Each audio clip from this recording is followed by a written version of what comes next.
No, I was going to ask, is there anything in the Singaporean lifestyle, like if tomorrow you could just everyone stop eating char kway teow or something? Is there one thing? No, they cannot. Yeah, if I snap my finger, no more char kway teow, I will lose the next election. Yeah. You saw as okay, this is something I need to do. This is going to be the pinnacle of public service that I'm headed towards. Was it always something in your youth that figured as part of your psyche? No.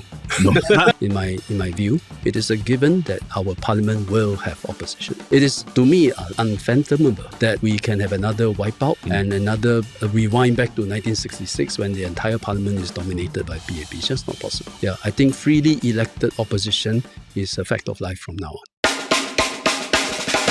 What's up, everybody? Welcome to another episode of Yala, your thrice weekly podcast where we talk about the hottest news with a touch of what, Terrence? Good old humor. Good old humor, man. Yeah. There's a lot of news happening these days. Yes. We're covering news every time we record.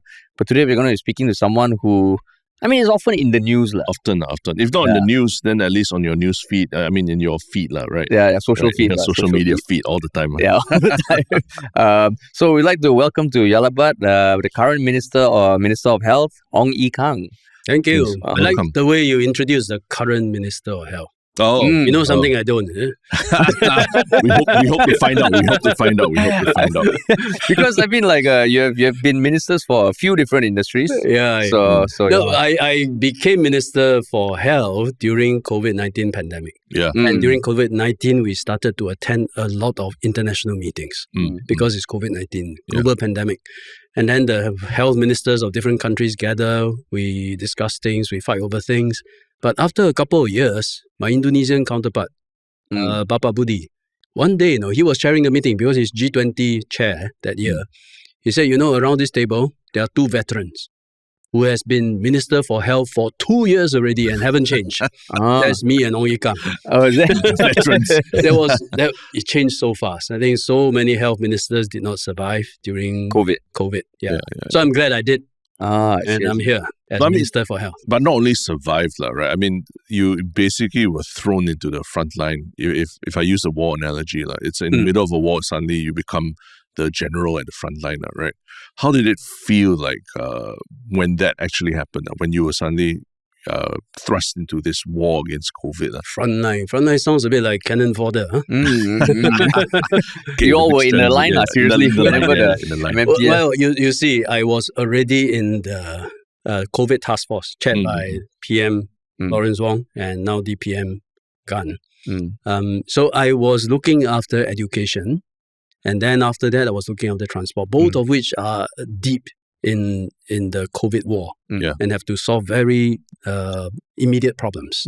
So by the time I get to Ministry of Health, to me it's a continuation. Yeah, but it's also a very interesting phase of the pandemic. By then, vaccines had already arrived. Yeah. So in my mind, it was actually very clear.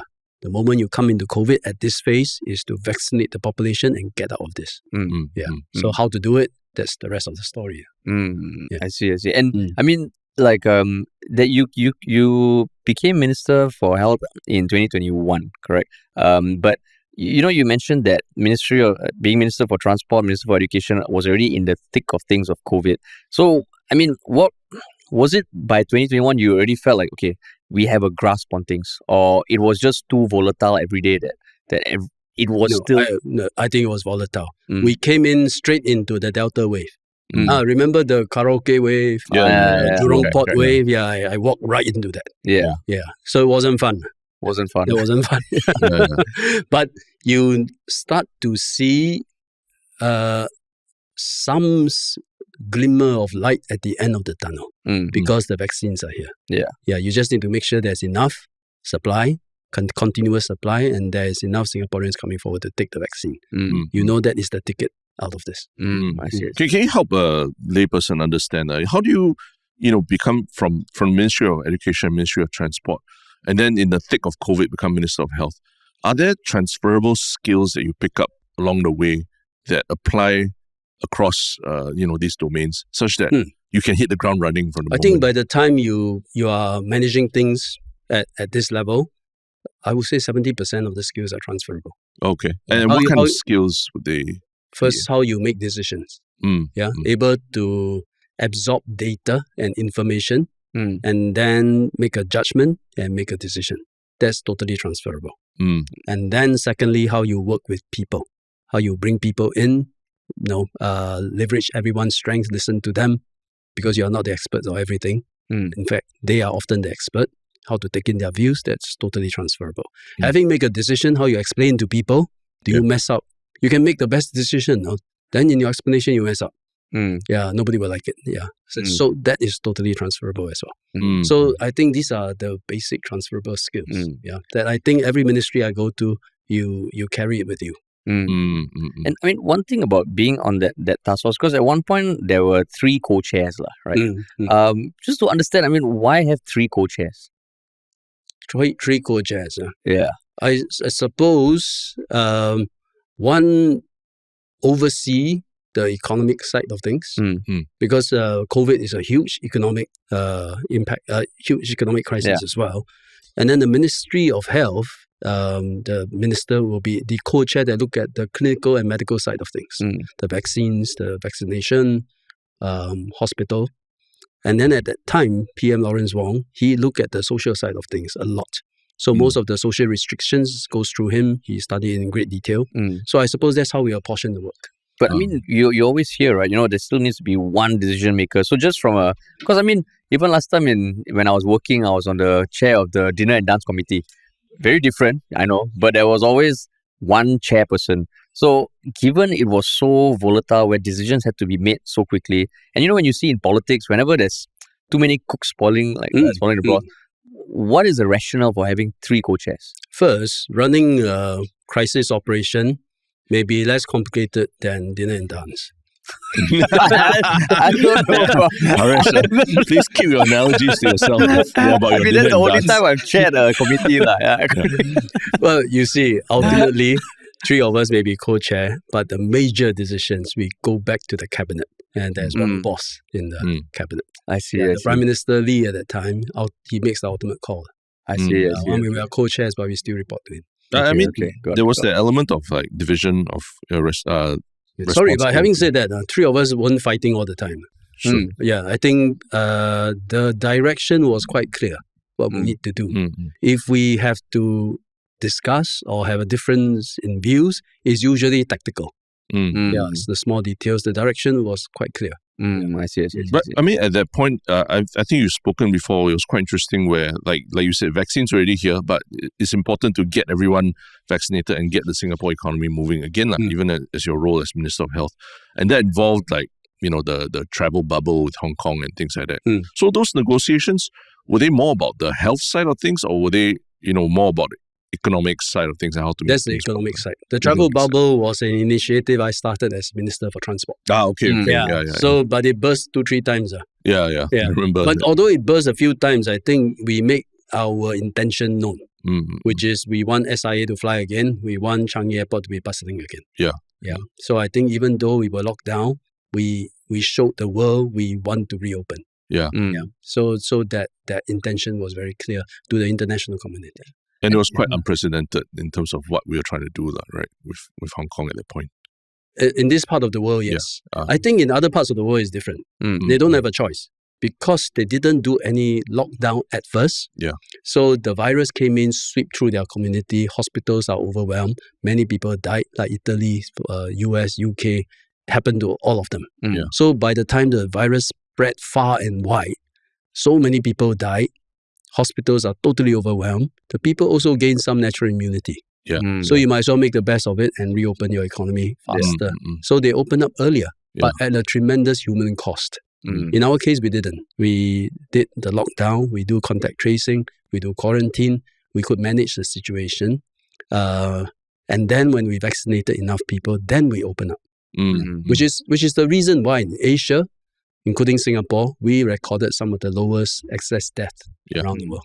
Ours is about 980 deaths per million population. US is like 3,000. UK and most parts of Europe is about 2,000. But looking back, were there points where there was a bit of like, wait, is this really the right approach? Because as a citizen, I won't deny looking at other countries and being like, hey, why is Singapore still so locked down? Like for you all, how do you all manage that? Was there, because at that point in time, this was unprecedented, right? No one could, I mean, I know we have previously spoken about how initially we were comparing it to SARS, but this is totally different from SARS. Yeah. So at that point, was there pure 100% conviction, or was there some uncertainty that is this the right approach? I was 100% sure. Maybe 99. Sure. Yeah, it's the only way to get out of it. And what made you so sure? Because I look at the data, there's the evidence of the vaccine efficacy. It does work. It does work. Yeah, it doesn't prevent you from getting it, but it prevents you from, it lowers the risk of you falling very severely ill, which means it will not overwhelm our hospital if enough people take it. Yeah, so I was sure this is the way out. And what about everyone else around you?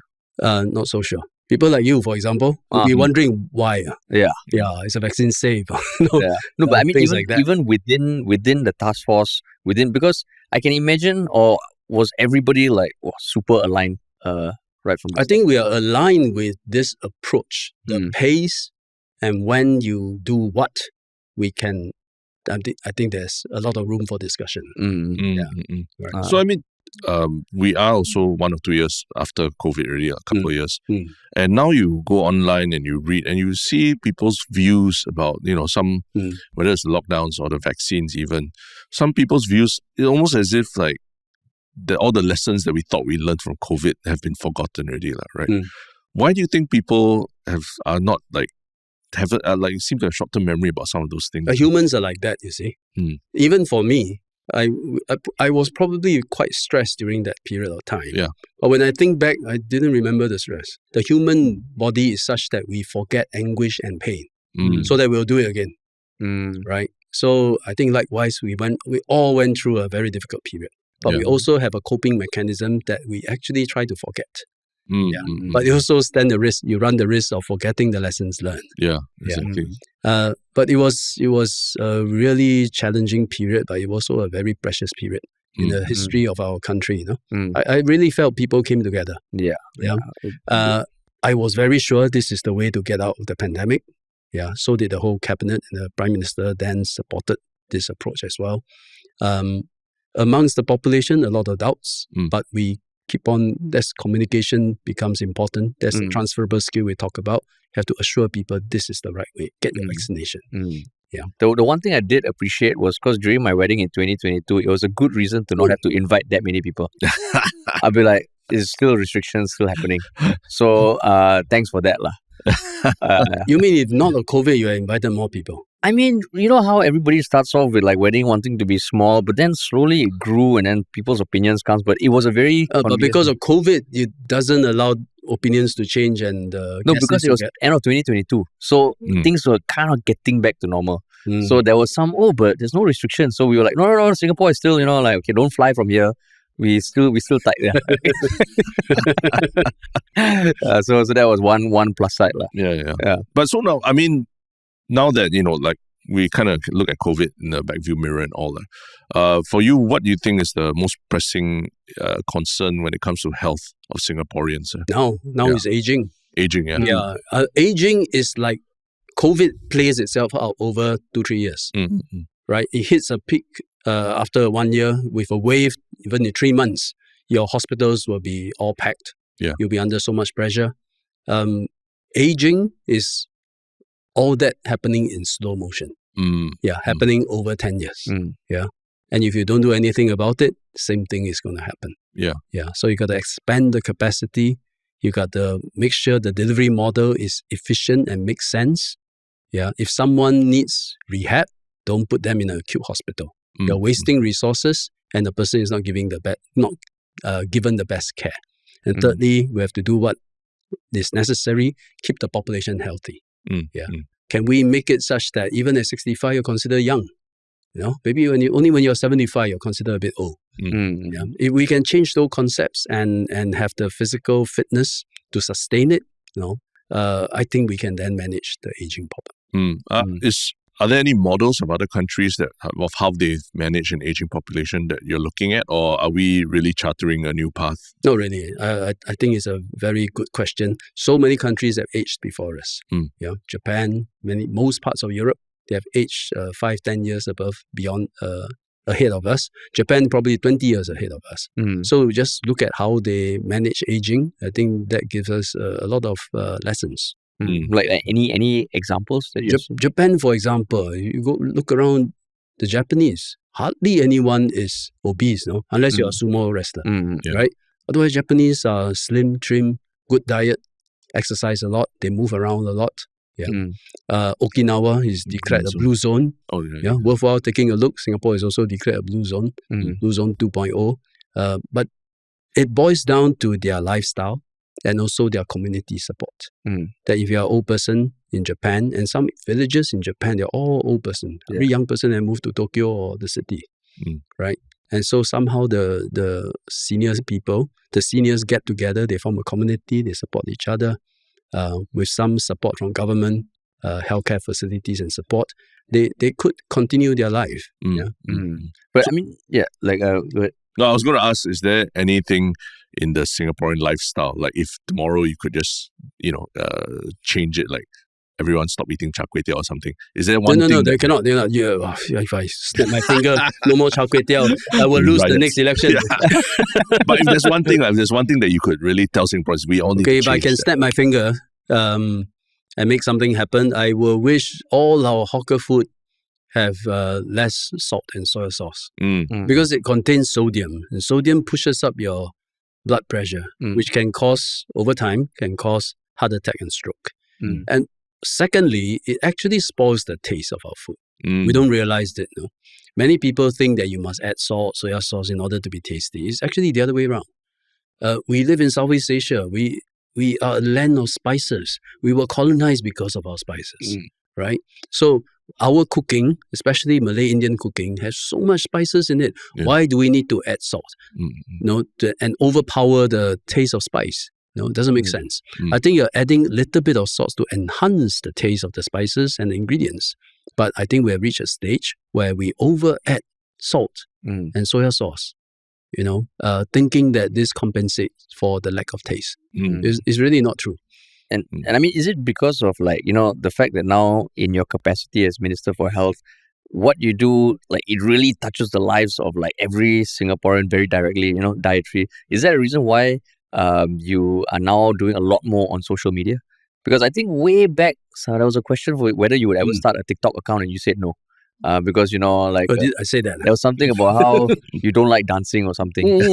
Yeah, but then now you're big on Instagram, you're big on TikTok, and I mean I have some follow-up questions about that. But what was the impetus to start social media? Those were the days when I misunderstood what TikTok is about. I really thought it's about dancing. And I cannot dance. I don't want to dance. So I always rejected the idea of having a TikTok account. Then somebody, actually it was a Malaysian politician. I was at his house having dinner, and he said, actually, you should start the TikTok account. He said, look at my TikTok. I said, no, I don't want dance. I don't want to do any dancing. He said, you look at my account. I didn't do any dancing. Then I look at his account. Yeah, he's telling people about his ideas, his initiatives in his constituency. So I thought, hey, this work. So he said, how about I set it up for you right now? So then in Malaysia, in Johor Bahru, I set up my account. Oh, wow. So it started in Malaysia. Yeah. Wow. Sorry, it's not Johor, it's in KL. Okay. Yeah, but he's MP in Johor. Yeah. So it started then, and I decided, let's use this platform to convey healthcare messages. And actually, I realized I have so much resource. There's so many professionals, healthcare professionals, doctors, nurses, physiotherapists. They have so much to tell their patients. So I always have an open invitation to all the healthcare professionals. What do you want to tell your patients? I help you tell the story. Peer collab with me. So we do get a lot of ideas from doctors who write in to say, can we promote mammogram? Can we promote eating healthy, this and that? So then do you think because I mean, even internationally, a lot of politicians, they do have social media accounts. A lot of them are very vocal on X, where they take a very academic approach and all. But your videos, there's a certain light-hearted slant to it. You make use of current memes, internet memes. Do you feel that kind of impacts almost like your credibility as someone dealing with matters of life and death? I don't think so. I think all politicians have to master the media of their times, right? Mr. Lee Kuan Yew, for example, mastered radio. And through 12 episodes, that was a podcast of his time, right? He spoke about merger with Malaysia and convinced the nation as much as he can. JFK versus Nixon, that was the onset of TV. JFK mastered TV. He appeared different. People who heard the debate versus people who saw the debate came to different conclusions as to who won. Right? Image matters. And now we're in social media. And social media is still evolving. With TikTok, now with podcasts, you have to learn about it. How does this medium work? How do I put my messages across this medium? So in the case of TikTok, it goes out to a lot of people. And we always cross posts from TikTok over to IG, which means it goes out not just to the young, but even to seniors, to middle-aged people, professionals, men in the streets, or a broad middle of society. And it comes with memes, it comes with trends, and you have to use it. But what I will not compromise is the message. The underlying message has to be a serious one. But we can make it lighthearted. And is there a way that you kind of track the impact? Because I can imagine sending a video to my mom, for example. She might watch it, but because it's like lighthearted, it doesn't really go in. But she would send me a video of this doctor in a lab coat, telling her that if you don't drink 7 gallons of water a day, your health will be impacted. And there's a tendency to believe that sort of like intense stuff more. I mean, that's what I see in my family WhatsApp groups. So that's why I was just curious, your approach. I mean, I get the approach, I respect it, but I was just curious about, I mean, is it effective? I don't know, I can try. I can try a more serious approach too, which I did when it comes to vaping. So when it comes to vaping, I tend to want to sound very serious. To say, this is a serious matter. This is why you should not vape. These are the reasons why people think they should vape. Let me dispel them. Oh, sorry, that episode hasn't come out yet. It's haven't come out. Coming out. I try to sound serious on those topics. But others like diet, how to do exercise when you're at home using water bottles, tables and chairs. I think I can afford to make it a bit lighthearted. Otherwise, it's very gloomy, very serious.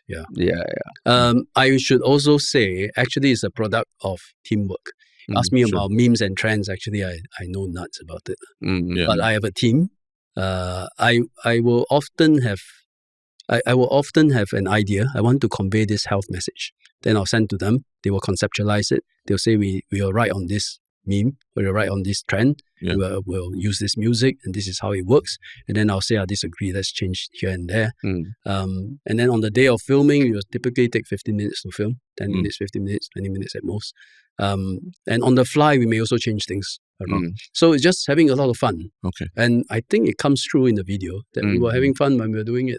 I mean, it's quite amazing that it's 15 to 20 minutes. I think having directed our own shows or that time, we barely even set up yet. Because my team did all the work. So I just turn out, appear, say my lines.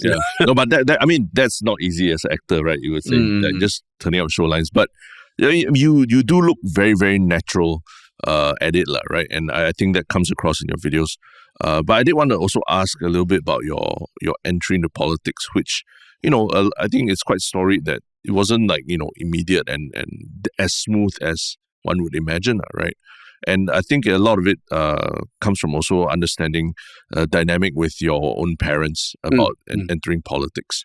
Because I believe your father was involved in politics, but on the opposite side of the table. And then for you, it was actually a long process of talking to him and telling him that you wanted to join politics as part of the PAP and the establishment, right? Can you talk a little bit about, was your whole life, was it leading up to a career in politics? Was there something that you saw as, okay, this is something I need to do. This is going to be the pinnacle of public service that I'm headed towards. And then at the end, okay, which party you join is up to you. But was it always something in your youth that figured as part of your psyche? No. If I say, well, from young, I saw my father, I want to be a minister. That was my childhood dream. I don't think anyone will believe it. Really? I was a really happy-go-lucky kid. Okay. Yeah, just cruise along. Okay. Cruise along, yeah. My mother left the political scene and became a teacher.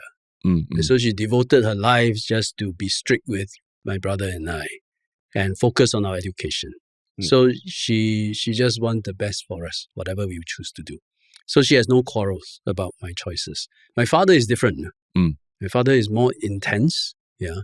He's a jovial, funny fellow. No? But also in terms of his conviction is a little bit more intense. They are the generation born in the 1930s. So they saw the World War when they were kids. Yeah. And then after that, Japanese defeated, China regained their territories. And so that was a happy moment for them.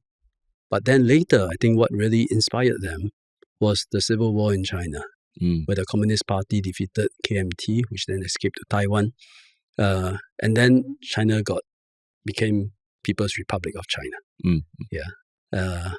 Full of promises at that time, full of promise about the future of China. And I think that really inspired them, being overseas Chinese. Yeah.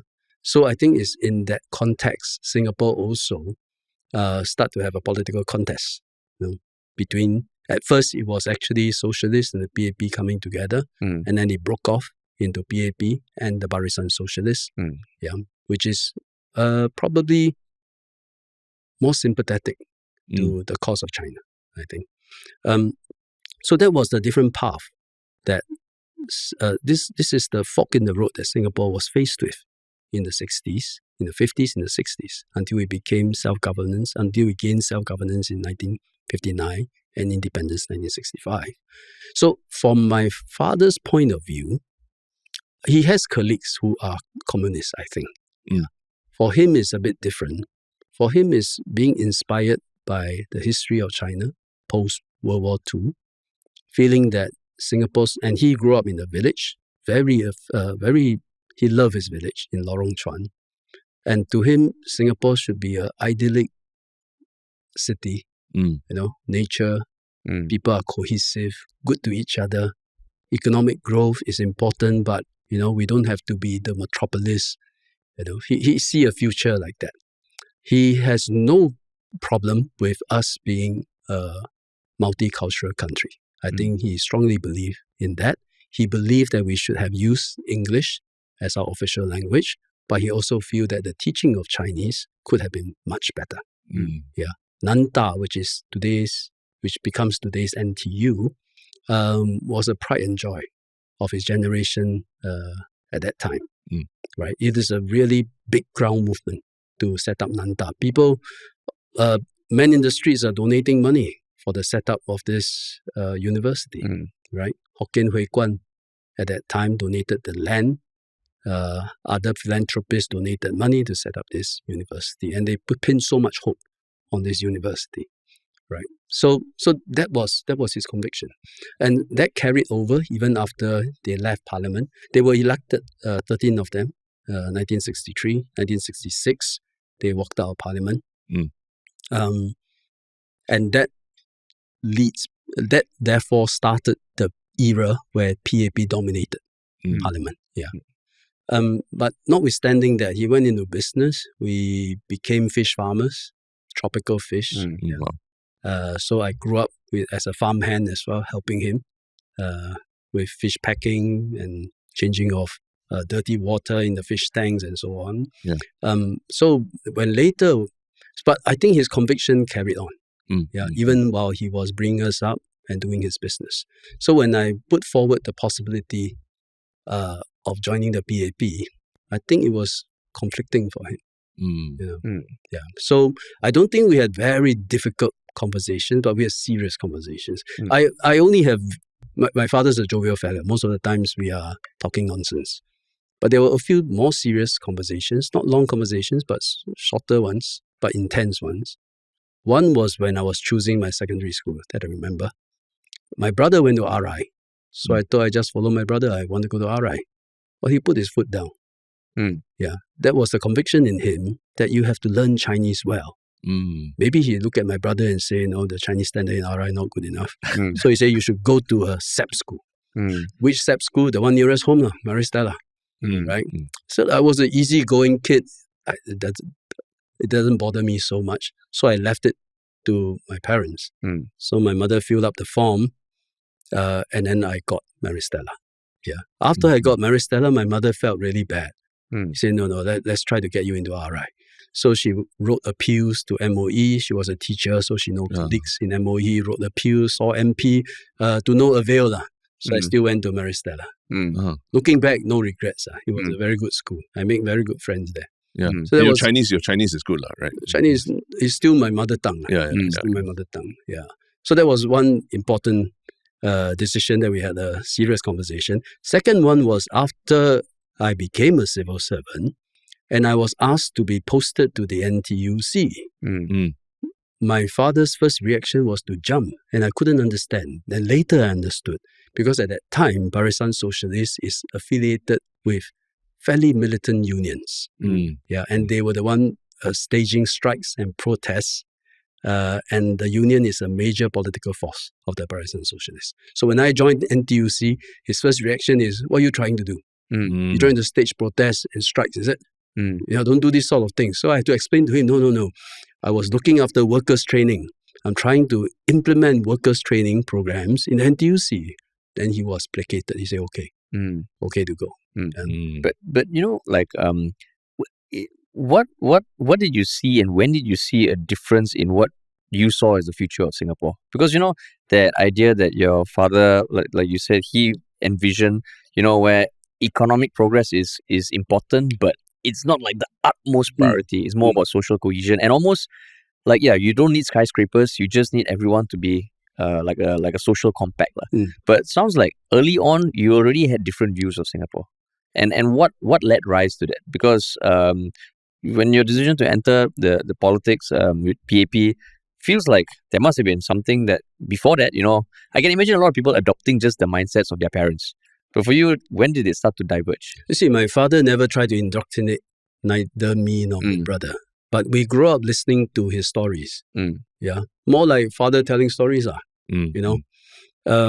But he never tried to persuade us one way or the other. Yeah. But we get to hear about his views, and I think you truly understand his views are to be realized later on in life, not indoctrinated in me when I was young. Yeah. Yeah.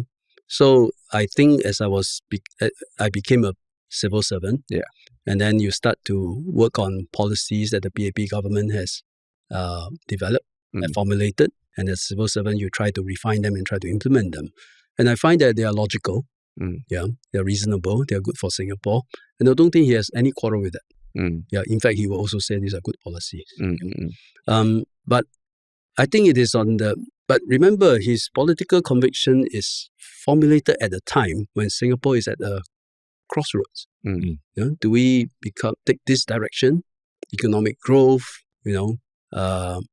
or do we take another direction in his mind, maybe less growth but greater cohesion, with a strong emphasis on Chinese education? And I think that is the big difference. So I don't realize that until much later on in life. They say, okay, this is the kind of conviction my father has carried. And when I chose to enter politics, that become clearer to me. And I mean, one of the things that Terence mentioned, your entrance wasn't smooth because you did run in 2011, right? And you did lose to your GRC, lost to WP GRC, yes. Right? And I know you have mentioned before that kind of shaped you to become a different politician, the politician that you are today. In what way? Just to finish your last question, there's one point. Okay. Yeah, because today, when our economy is growing at a very fast pace, actually Singaporeans do say, is it worth the cost? Are we doing so at the expense of social cohesion? Yeah. Right? What happened to our social compact? Even PAP ourselves, we are constantly asking ourselves, how do we balance growth and social compact? Sometimes it's a false trade-off. You need both, actually. But I think today we are at a phase where we think both are equally important. Yeah. So actually what we've seen as a fork road in Singapore, years later, you find that actually they are slowly also converging. But the fork is still there. Today, I think the fork is a different fork. We face a different fork. Which we will get to. Definitely. Yeah. But on your next question about Aljunied, I think it turned me not just into a different politician, probably turned me into a different person. You really understand, don't take yourself too seriously. You thought that, 2006 I was invited, but I wasn't ready to come in. Neither was my family. 2011 came in. You think that, okay, now I'm ready, can come in, can contribute. I was a senior civil servant, so I also have high hopes for myself to say maybe I can contribute in an impactful way. And then you lost. Then what am I going to do after that? Then you realize that, okay, actually, for most Singaporeans, they don't miss the fact that you lost, Yeah, and that's the truth. That's the truth. Yeah. Most people say, there are lots of people in the cabinet who are capable. They can carry on the work. This newbie, it's okay. We rather have more opposition and have alternate voices. They value that more than valuing whatever I thought I can do. Yeah. Right? So that's when you start to question, actually, don't take yourself too seriously. You have a lot to learn. Yeah. So it does change me into a different kind of person, different kind of worker. But did it at that point kind of make you realize that there is a demand for opposition voices? Did it give you make you almost, not to say that you didn't respect opposition voices, but did it make you look at opposition parties in a different light in any way? And did it make you also think about what Singapore needed at that point in time? Because I can imagine during your dad's time, you said, very different Singapore. Even early 2000s, very different Singapore. 2011 was even in our recollection, it was somewhat of a turning point. Yes. Yeah. I think 2011 was a turning point. Yeah. There are probably two turning points. One is 1981. Because after 66, when my father walked out of parliament together with 12 of his colleagues, it was just totally dominated by PAP. Yeah. Up to 1981, and I think we lost a seat then, right? Anson, if I'm not wrong. But then you start to have some opposition presence, but not in a big way in parliament. You had Mr. Cham Si Tong, you had Mr. Loh Tia Kiang. Yeah. But 2011 is when you lose a GRC. Yeah. And I suppose being in the thick of it, I also then realized people really want an alternate voice. Yeah. At that time, the slogan of world-class parliament, it did resonate with people. And whatever people felt that government wasn't doing enough, they hope the opposition can voice those sentiments. So I think it is a given. In my view, it is a given that our parliament will have opposition. It is, to me, unfathomable, that we can have another wipeout and another rewind back to 1966 when the entire parliament is dominated by PAP. It's just not possible. Yeah, I think freely elected opposition is a fact of life from now on. I mean, and I've heard you speak in parliament about ideological differences with opposition, about certain things like opening up for free trade, like our free trade agreements. For example, I got dragged into it. Yeah. I was either education minister or transport minister. But because I was a trade negotiator. So someone asked me, can you do this debate because you know free trade? Those were, to me, ugly days. Ugly days. Yeah, I'm not proud of it as a Singaporean, because we have free trade agreements, and to me, I'm so convinced that this is so important to Singapore. It brings us jobs, it gives us free trade, it enables operations to be situated in Singapore, investment to happen in Singapore, and we export to various markets because we have free trade agreements. It brings a lot of jobs to Singaporeans and opportunities. But then we had a FTA with India called SICA, and SICA become a lightning rod. It become a term that people use to represent discrimination, represent bad things, and paint free trade in a bad light. That I was quite unhappy about. So when I was asked, I thought, yes, I will clarify this. I could definitely sense that it meant a lot to you when you were debating. Immigration is always a sensitive topic. when too many immigrants come into Singapore, especially in a concentrated way, either geographically or from a certain country origin, it will definitely raise adverse sentiments. And we must be very sensitive to that. But you cannot blame it on free trade. Yeah. Which is happening all over the world, no? Correct. People like to blame it on free trade. Yeah. I mean, you mentioned that, you want the, negotiators of, say, the FTA with the US and all as well. But today we look at the world around us, countries seem to be looking inward rather than wanting to open up borders with others. How does that make you feel like, and given that you've had such a long history in negotiating a lot of these agreements, and now you're seeing that, especially the US, for example, they seem to be turning inward, and that's very shocking to people. I'm also realistic about that. Free trade as an ideology is like a pendulum. It swings and it goes through cycles. There was a time in the 1930s when you got the Smoot-Hawley Act. And that's when America imposed tariffs on the rest of the world, which invited retaliatory tariffs and sunk it into deeper depression. Then it realized it doesn't work. Yeah. So post-World War II, WTO, we start to dismantle trade barriers, and you start to have more and more free trade. And then at some point, China, 2001, joined the World Trade Organization. Actually, before that, there was a period where US and EU are not in the best of terms when it comes to free trade. So the US started what they call APEC, which is a gathering of US as well as Asia-Pacific economies, mainly China, Southeast Asia, and to forge freer trade. And that threatens the EU that you are out of the picture.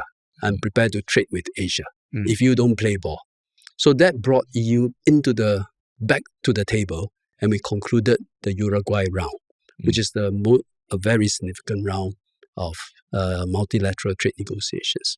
After the Uruguay round was concluded, then we have the WTO set up, and then free trade was at its height.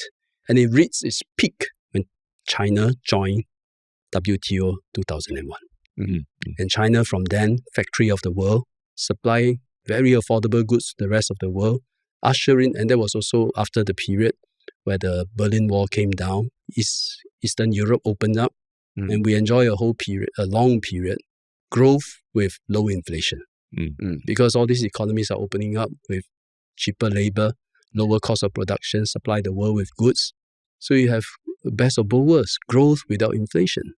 But you reach a stage now, and you feel it, where immigration start to irritate people, where competition start to hurt domestic industry, and the pendulum starts to swing back. And people say we need some protective measures. So you see tariff coming back in. But I would say in the grand scheme of things, when China joined WTO in 2001, the world trade volume at that time is about $6 trillion in those dollars, and during 2001. Today it's about 30 trillion, from 6 trillion to 30 trillion. Even if you discount it for inflation, I think you're still looking at trade far higher than 2001. So while I think the pendulum is swinging back, you are seeing some protectionist sentiments surfacing in many countries. The world is already an integrated production system. I don't think you can turn it around. But do you think, I get the pendulum analogy, but even if you have a pendulum set in front of you, if it swings too hard, right, it can break it. Do you think that it's part of it will always self-correct, or there are certain things which, if happens, it would be irreversible? Because as a layperson watching what happens with the US trade relations and how even Donald Trump and his cabinet, they're conducting themselves, and how polarized the US is, where 50% are this is the worst thing ever, 50% this is the best thing ever. It feels a bit scary, especially because Singapore is a tiny, tiny country. Or do you have enough stoicism to know that this is part and parcel of politics? The swings might get bigger, but it will always swing back. It is a scary situation now, right? I'm explaining the pendulum just to set the context. That I don't think it's the end of the world. The pendulum do swing, but it is an uncertain period because the pendulum is just swinging the other way now, the other extreme now. And can we weather through it, especially for a small country? I think what has really an inflection point has just happened. And I think most commentators will agree with that. And that is the change in the US policy, external policy. When the new administration got elected, I think the first phase of change were mostly domestic, tackling immigration, fentanyl, dodge, cutting excess expenditure in government. And these are big moves that's happening in the US, but they are domestic. It actually doesn't affect us. I think we need to be quite clear what are the things that the US is doing now, the change in policies that is affecting this part of the world and affecting Singapore. And there are actually only two, I feel, two major ones. One is trade, the other is security. Trade. When the US administration imposed trade barriers and tariffs on Canada and Mexico, it is largely to force the issue on immigration and fentanyl. Largely that. And so it's largely a domestic issue. But when they impose tariffs, additional 20% on China, and then on $25 billion of steel and aluminium imports, which also affect Europe, and I think that's different. That is targeted at world trade. That is protectionist, right? And of course, as we expected, the EU, both EU and China have announced retaliatory measures. The EU in April supposed to implement two stages, retaliatory tariffs on $28 billion worth, I think, of US imports into EU.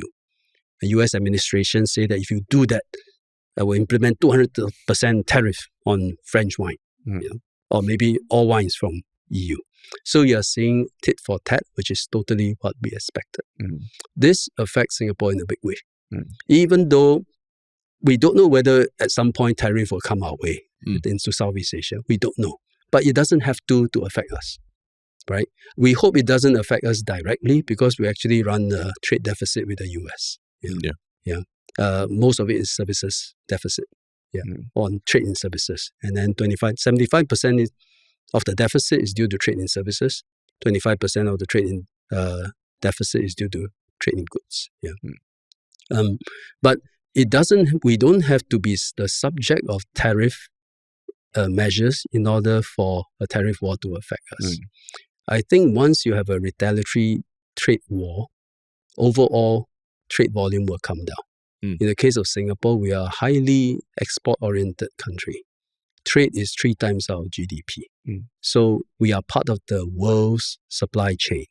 When export from US to China goes down, from US to Europe goes down, from Europe and China to US also goes down, our suppliers here, people who make components, who supply services in the whole value chain of making these products, they will be affected. So that will be quite an immediate impact. A slightly longer impact, you don't have to wait too long to feel the impact, is that investments will start to come down. As it is, some of my friends working in corporates, they already say in corporate boardrooms, when you decide on an investment, the board already say we got to put in an extra risk premium. The expected return got to be higher before we proceed because the situation is now uncertain. We are not sure what's the demand for our goods. If we put in this investment, will our production be able to sell? Given that there are tariffs, tariff war might be looming. So investment will be affected. So we may be in for quite a difficult economic period. So trade will be a major impact. The other is security. On security, you probably have to go back a little bit of history. You see, the US presence in our region is critical, something we really value. It's part of the global order. What does a global order mean? Singapore has law and order. Go out, you try to beat up a kid, someone will stop you. And before long, the police will come and you'll be arrested. You go to jail. That's Singapore law and order. Globally, there's such an order as well. You try to bully kecil and big country, try to attack a small country when they are a sovereign country, UN member, and the world will come at your defense. Will defend sovereignty, will defend freedom, will defend democracy. Who's the leader of that defense? The US. In history, we have benefited from it. World War II, we were occupied by the Japanese. The US was reluctant to enter the war And then Pearl Harbor got bombed. Mm. And that dragged the US into the war. And that led to Normandy landing, their intervention in Southeast Asia. And the Allies beat Nazi Germany. The Allies beat Imperial Japanese Army. Singapore was free. Yeah. And so that is etched in our memory. Americans were the savior at that time and free us from Japanese occupation. 1960s, Vietnam War. North Vietnam Communist forces attacked the South. And their intentions go far beyond the South, all the way down to Singapore. We were deemed as Cuba of the East, right? We are supposed to turn red. The American forces intervened, started a long Vietnam War, but they held the line.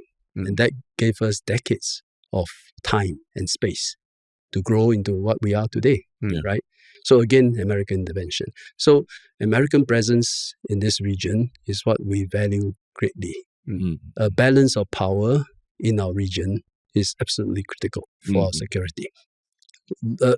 Make no mistake, Singapore after independence always believed that we must defend ourselves, right? Yeah. From day one, 3 to 4% of our GDP is spent on defense. All of us serve NS, all conscripted. Yeah, and we believe strongly we must defend ourselves. But notwithstanding that, having US presence in the region, having a global policeman fight for freedom and sovereignty, upheld the global order, absolutely important. It's a long-term global architecture we believe in. It's like a chair, right? You are one leg of the chair. Singapore is one leg of the chair. Cannot stand on its own, no matter how strong the leg is. You want the second leg, still not good enough. Chair minimally need 3 legs. So that is what we meant by a balance of power in the region. So the big question now is, after what happened to Ukraine and in Europe, people start to question what is the US's commitment. Europe is now in shock. I met with some friends in Europe. They're all in shock. They don't know what is happening to this alliance. It's called NATO, between US and Europe after World War II. Right? For a long time, when Russia attacked Ukraine, it is no question asked. A big country attack a small country, sovereign country with its own flag, with its UN member. The world, the allies come to its defense. And now the situation has changed, right? President Zelensky is called a dictator. He is said to have started the war, not Russia, right? At one point, for a week or so, assistance stopped. Thankfully, he has started, restarted.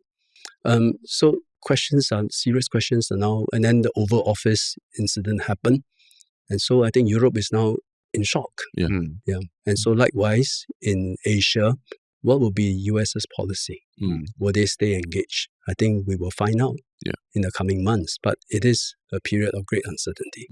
So, interesting you brought up that idea of Ukraine, right? Because I think as Singaporeans, we watch that and then it's very shocking. And to us, it's like, okay, they are negotiating some kind of minerals deal where Ukraine has resources that the US wants, and in exchange they get defense, right? But what does Singapore have, as a small sovereign nation? What do we have to bring to the bargaining table in this day and age where, there seems like we're going down the road of might is right, the biggest countries win. What do we have to bring to the table that will ensure our survival in the future? So we have to be quite realistic. First of all, it's always only we can defend ourselves. As I mentioned earlier, we have always invested in defense. All our young men are conscripted. We believe that strongly. And we also believe strongly in the engagement of major powers in our region. So we have Changi Naval Base. We build it at our own expense. And all major powers, warships can call here, can dock here, and we will host you. So US aircraft carriers, including, will be hosted. So put money where our mouth is. But you mentioned might is right and what cards we have. So this is borrowing the words of President Trump in the Oval Office, asking President Zelensky, you have no cards.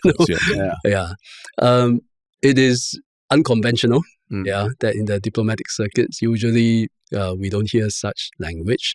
But on the other hand,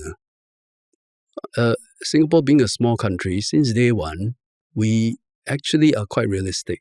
As a small country, we must have cards to play. It's just never put to us so plainly, but we always knew there must be cards to play as a small country.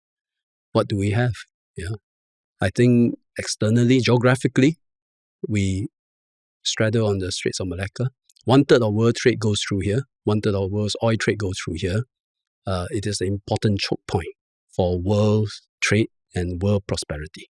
Yeah, Straits of Malacca, critical choke point in world trade. Secondly, we got so many companies with a stake in Singapore, all around the world, all over the world. Major investments here. Almost every major financial institution operates out of Singapore. Sometimes have regional or global headquarters. That includes 6,000 US companies. From here, the US companies sell to our region, to China, to India, right? And from here, they also buy lots of services from the US, their homeland, their home country, which explains why we have a trade deficit against the US, largely driven by trade in services because of the procurement of US companies in Singapore. And then, of course, diplomatically, Singapore is always an honest broker, and I think an effective one. We are friends with everybody, and we always take a principled approach when it comes to an issue. So when Singapore speak, the world know that we are speaking from a position of principle.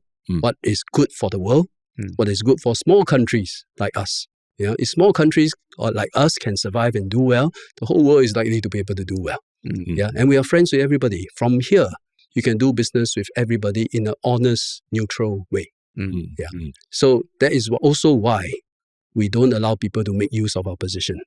To circumvent whatever rules they are supposed to adhere to, we will take action against that, as we have recently. Like the chips and... So we take that seriously. You cannot make use of Singapore. We're always the honest broker. Here, everyone can connect and do business. And I mean, it makes a lot of sense hearing that we want to position ourselves as being invaluable to the bigger powers, bigger countries, and it's almost like a survival mechanism. So then, is it realistic to think that Singapore can then do that while also making sure that ordinary citizens can feel like, like it's that vision that your father painted, the social compact, people being close to each other. Feels like that notion of, Singapore Inc., that Singapore is more like a company catering to the outside world for our own survival. But how realistic is it to think that we can balance both? Because as a citizen growing up, I mean, things, now, of course, with social media being flooded with info, sometimes you can paint a bleak picture. But sometimes you look at the reality, you're like, oh, the Singapore that I'm going to grow into is very different from the Singapore that my parents grew into. And is this even sustainable? Is it even practical to think that it can be balanced that way, where we can lead, our own lives, have agency, while also shaping our society to be friendly to other countries? I think yes. There's quite a lot of false dichotomy, I think. Embedded in that question, it always appears to us like a dilemma, right? Like my father's belief, maybe we don't have to go for so much growth, but have a more cohesive society. But then again, if you don't have growth, don't have jobs, people are unemployed, how cohesive can they be, right? At some point, they will begrudge each other. Right? We're all fighting for the same jobs. So, but on the other hand,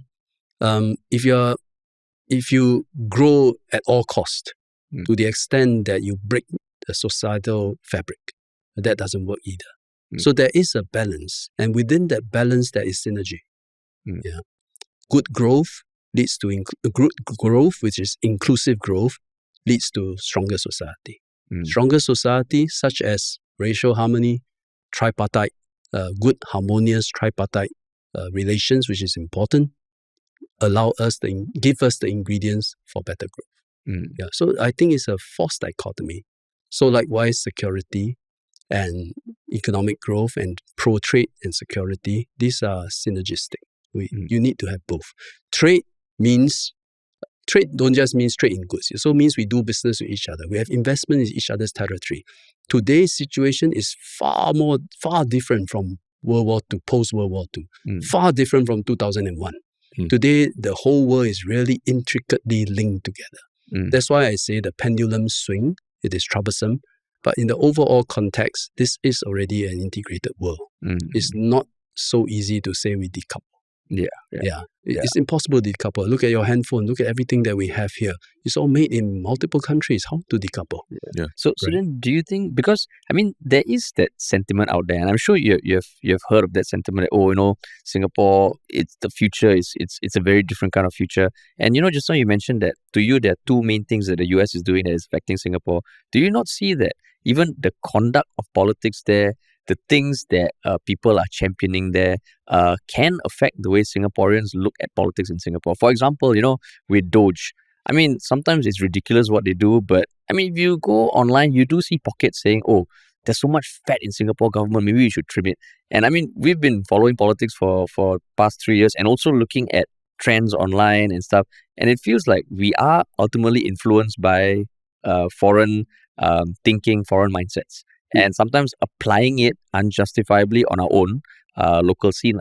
So does that worry you at all? Does it make you does think? Affect. Yeah, what you say is true. Yeah. So does it make you think of your life, your role as a politician, the way the PAP or opposition needs to conduct themselves differently? Bearing that in mind. So just to elaborate on what you just said, I think it's true. I wouldn't say Dodge. Dodge has not reached here yet. We maybe need a bit of that to cut costs and be more efficient, which we are trying to do. But more recent examples, such as the woke culture, it started in the US, but it did come here. And I was Minister for Education at that time. It was thriving in our university. Now the pendulum swing the other way. Wokeism is seen as an unpleasant word, right? There's also civil rights movement in the US, and from there was a concept of white privilege, and it came here. It did come here and become Chinese privilege, right? That's right. The context is entirely different. The background, the history is entirely different. But I think what's happening in the US can easily be imported here and affecting politics here. So I will not rule that out, that some of these sentiments can spill over. We just have to manage them. Usually because it's originated from some other countries with a different historical background, they tend to come and go. But politics that concern Singaporeans live here, that will always stay. The facts in other countries, in Western countries, they do come and go. But concerns, deep concerns in Singapore, I think those will stay. And those are the ones that will drive changes in the political scene here. I think on politics, I would say, from 2011 onwards, there is definitely a stronger desire for people to have more diversity in the political scene, in Parliament. There's definitely, with better education, with social media, there's definitely a desire for voices to be heard, individual voices to be heard, for people to feel that they have agencies. So, therefore, our approach to governance also have to evolve with the times. And how has it evolved, in your opinion? We are still learning. It's a journey. I think it's a journey. It is very important that domestically we get our politics right. That is actually fundamental. We talk about major uncertainties now, whether it's trade, whether it's security, pendulum swinging. Big changes are happening to the global order, to the trade regime. But I think in terms of, then you ask about cards. I talk about a few of the cards that we may have that makes us valuable, reliable, trustworthy partner for anyone in the world. But I think all this stem from some basic ingredients. Our people united. Secondly, if people are united, do we get our politics right? Politics right means discourse, there's proper discourse, political discourse. Voices are heard. Consensus can be built. Some people, you don't always get your way all the time, but you respect the outcome of that consensus building process. If we get that politics right, then I think Singapore is effective and functioning. Then I think we can influence the rest of the world. That's why I say it's a false dichotomy. You got to get your politics right, then I think your external policy will also be effective. I think you've spoken a bit about Singapore's role in the world, but I did want to ask you, because what is the role of the Singaporean worker in the world economy? Because I think workers training, skills futures, you have been very big proponents of that, bringing skills future to MOE and all as well.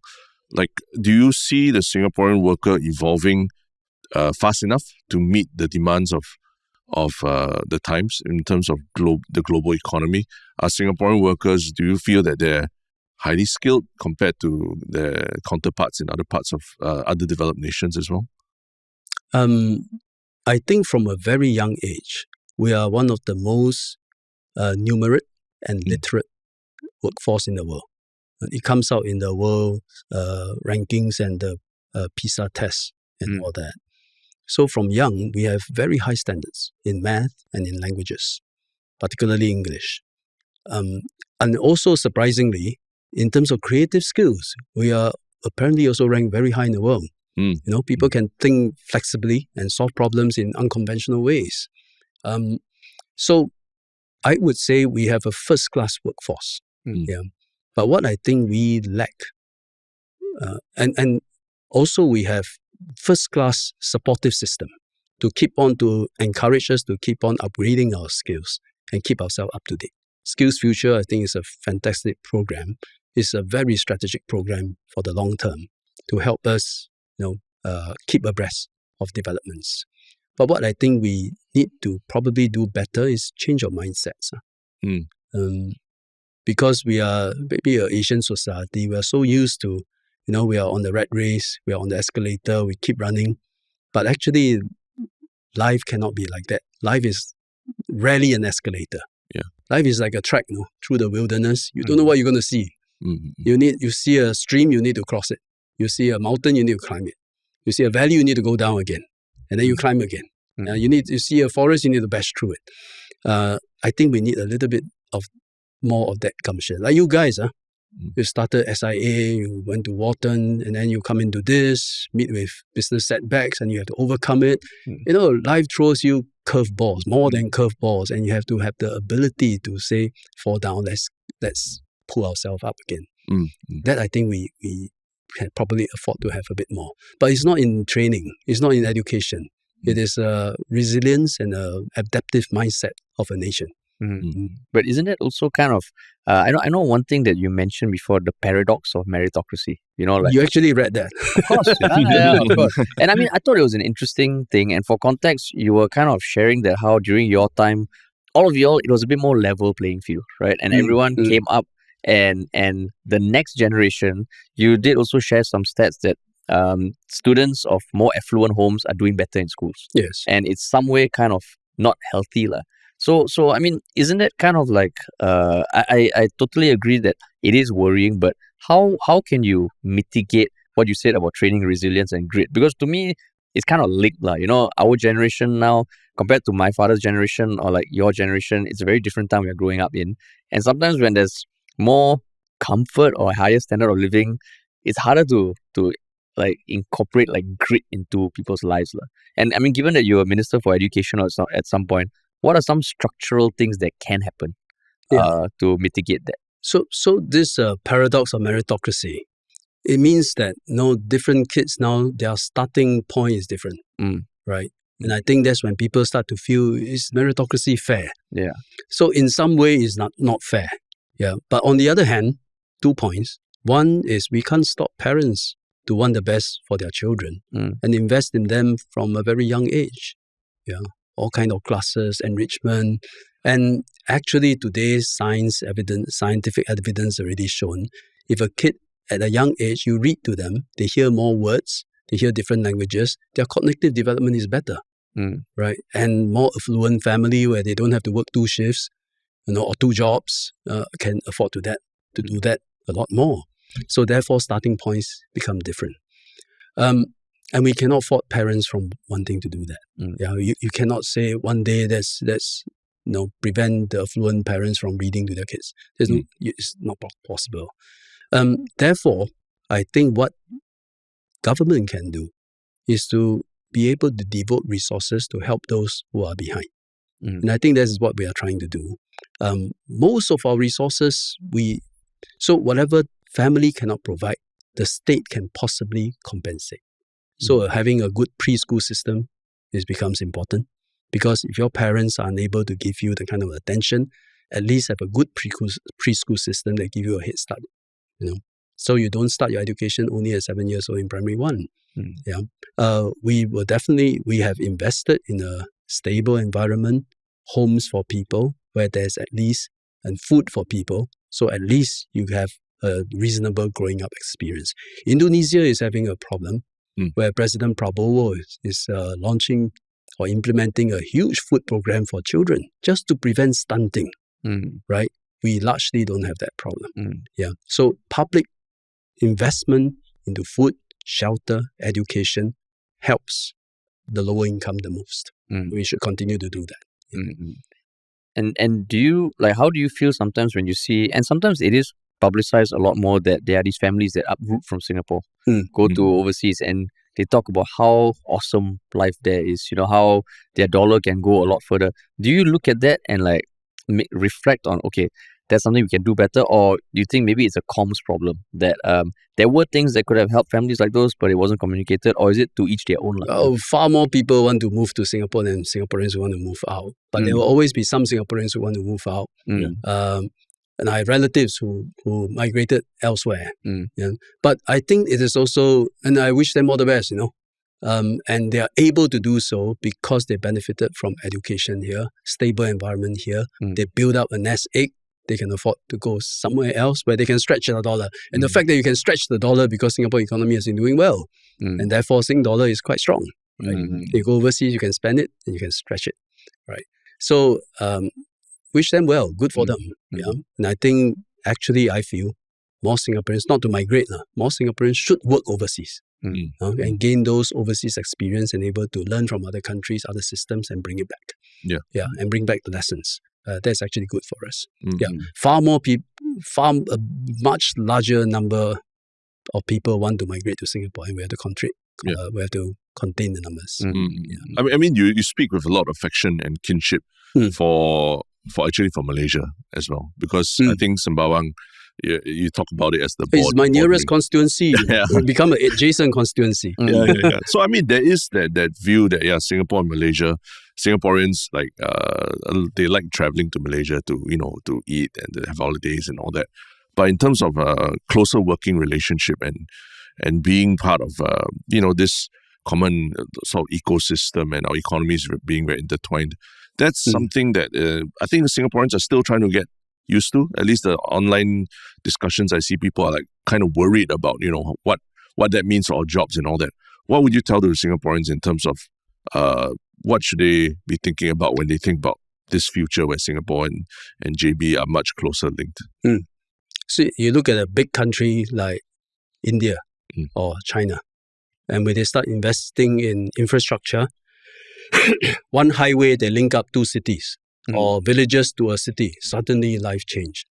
Opportunities just grow, but competition also get introduced. Life just change. With every highway, every high-speed rail that China builds, the market just expands. Suddenly things are just connected. You are 1 hour away from the next city that last time you have to cross a mountain to get to. We have never quite experienced that because we are in just little Singapore, surrounded by the sea. We have 2 causeway, but there's immigration.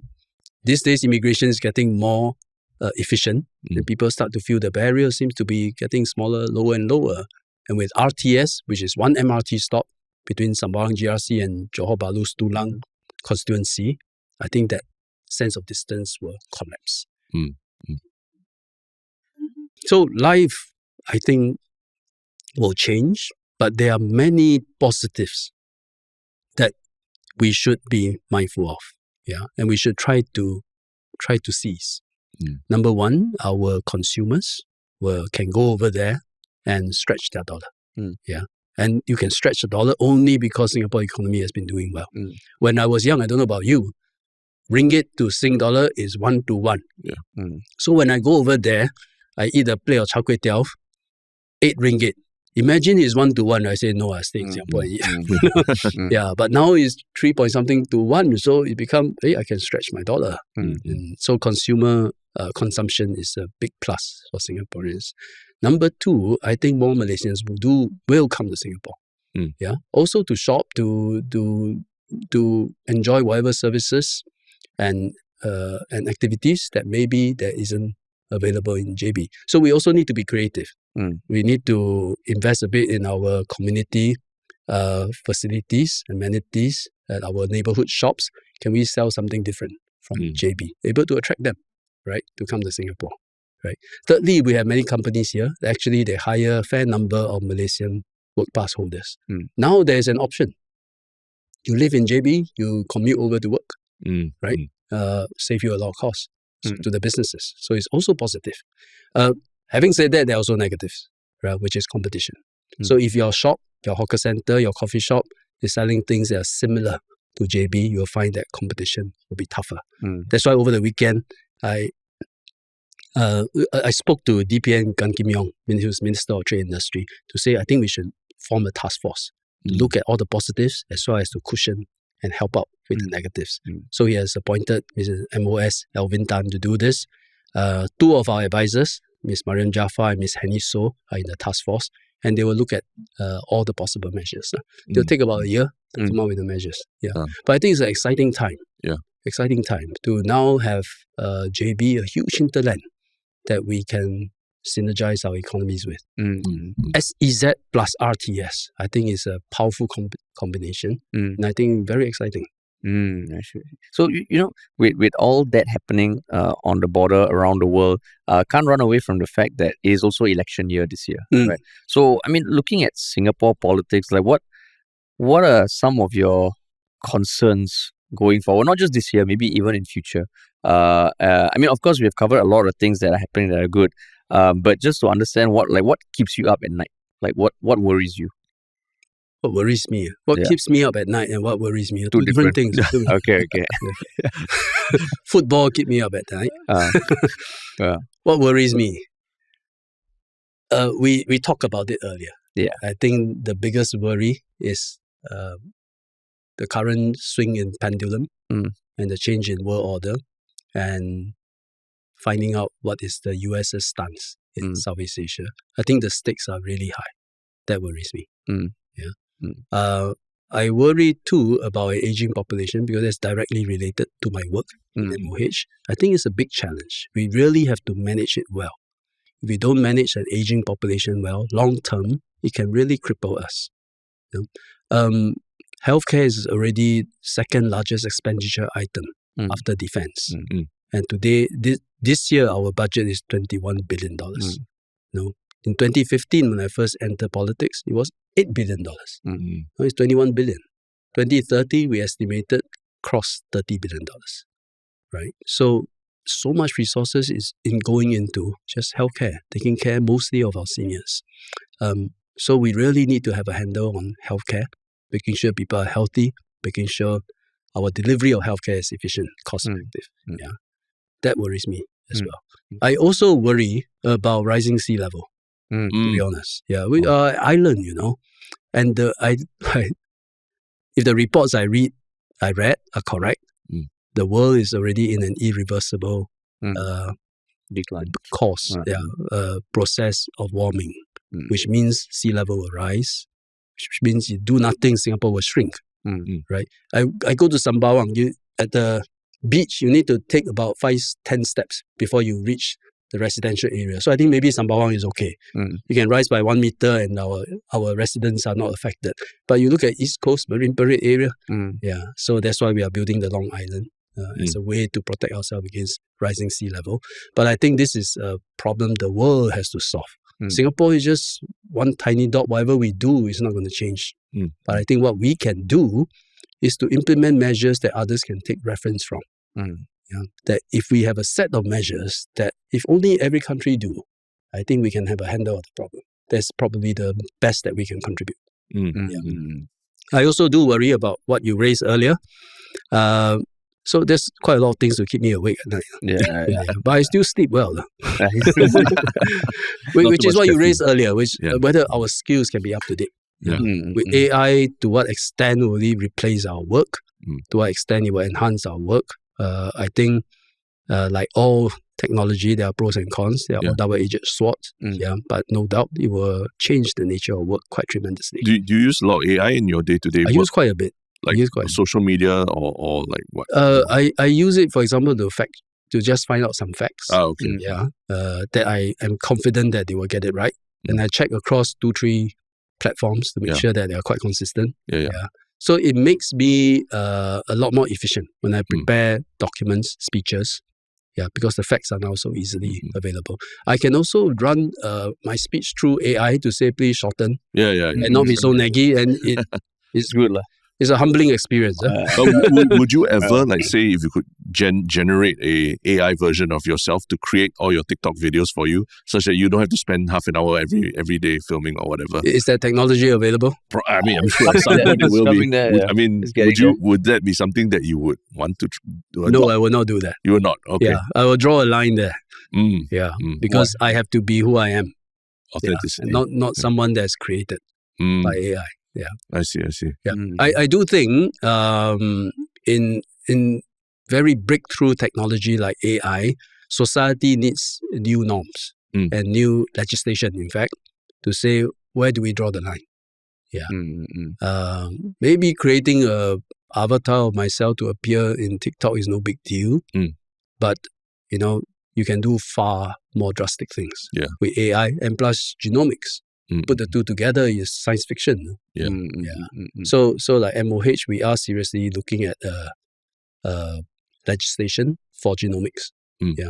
That you cannot use genomic data to say design your baby, to say hire somebody, or to say award scholarships, or to underwrite insurance. We will have to do broad consultations to see where is the social mores that we feel that we want to uphold, and then put it in legislation. Okay.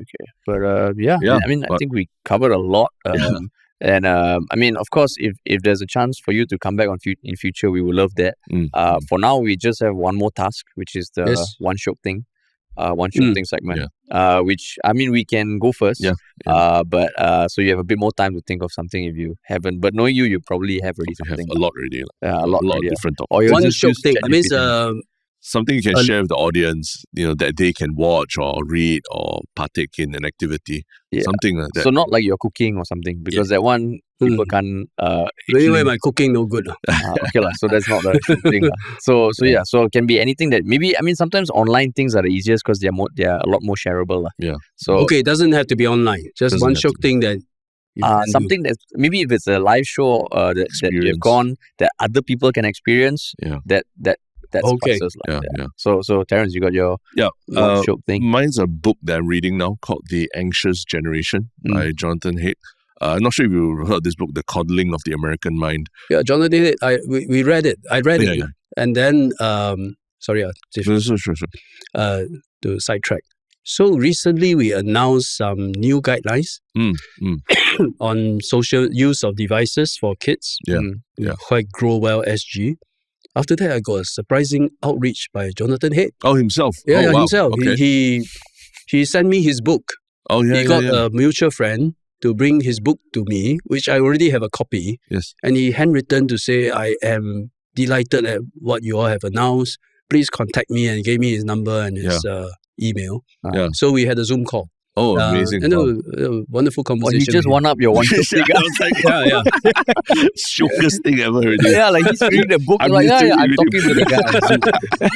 No, but I mean, it's super interesting because... very interesting. He feels so strongly about the subject. And he makes very good arguments, especially for parents of young children as well, like why 2010 to 2015 was a big inflection point for young people. And that period where social media just took a turn for I can't say better or worse, but it's very different. And all generations going forward that experience puberty after that period, it's just irreversible. He also holds a very strong view, actually. Oh, yeah? That short reels are very bad for young kids. Because over time, they lose their ability to pay attention. So he was asking me, do your kids in school, do they have access to smartphones? We all say no. Primary school, no smartphones in school. They either keep it in a locker or keep it in their bag. Say about secondary school, we say yes, we issue everybody a smart device because we think they need to be taught how to use it properly. And he said, does your smart device have social media? We said no. He said, how about YouTube? Then we are not sure. because I got MOE colleague with me. They say not sure. He said you better check. You should not have YouTube. not short form content. Nothing short form. But do you show him your TikTok? That is no, I don't dare to show him. Or you can mandate that all kids watch parliamentary speeches. Definitely you learn how to pay attention. This podcast. This podcast. Yes. Long form. Okay, cool. My one Shiok thing is I recently dusted off this old Kindle that my wife and I have. And I've never really been the biggest believer of Kindle because if I do read, which is not as often as I would like, I like having the book. But the Kindle thing, especially now, because we have a 6-month-old baby, so like at night sometimes when I want to read stuff with a book with a light, not the best, but a Kindle, it is a lot more gentle on the eyes.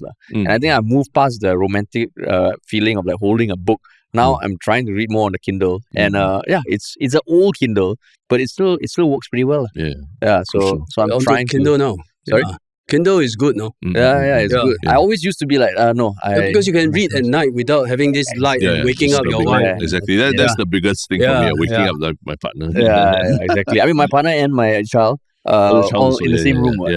So the Kindle, good lah. So that's my one Shiok thing lah. But my question is like, is reading a ebook in front of a child, is that a bad thing? You know, using a phone in front of a child they say is not good. It's not a good look, right? But ebook, is it probably okay? the same. I think it's okay. Okay. I think it's okay because the child will be looking, Papa is reading, as opposed to just watching some videos. Correct. The kids just mimic the parents. Okay, my Shiok thing. Yes. Lately, last few months, I started to because I enjoy music. I'm a bit of an audiophile. I have a reasonable system at home, and I listen only to LPs. Vinyl. To vinyl. But I always play it when I'm working. I'm doing multitasking. But lately, I just sit down and listen. And actually, that is quite shiok. No? You start to hear things you don't hear in the past. Recently, I bought an album. You will not expect it. It's actually Dua Lipa live in King Albert Hall. Oh, wow. I managed to get a copy. And just play it, you sit and listen. It's actually fantastic, no? Because it's Royal Albert Hall. She was singing to an orchestra accompaniment. And there's so much details. Rather enjoyable. You're a Dua Lipa fan, is it? After that album, I kind of like her songs. She's quite good.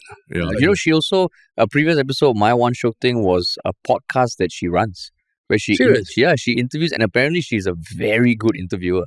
She interviews authors and politicians and celebrities. But her questions is in her on YouTube. Previous career. No. I think even as a singer, she was interviewing people. So I think there have been quite a few videos I've watched where people are saying like they would write off her podcast because it's just another celebrity starting a podcast. But her interview skills are apparently like next level. So if you're a fan of her music, you might be a fan of her podcast. So now what's left is you have to sing. You go the other way. You can go the other way. But just curious, you listen.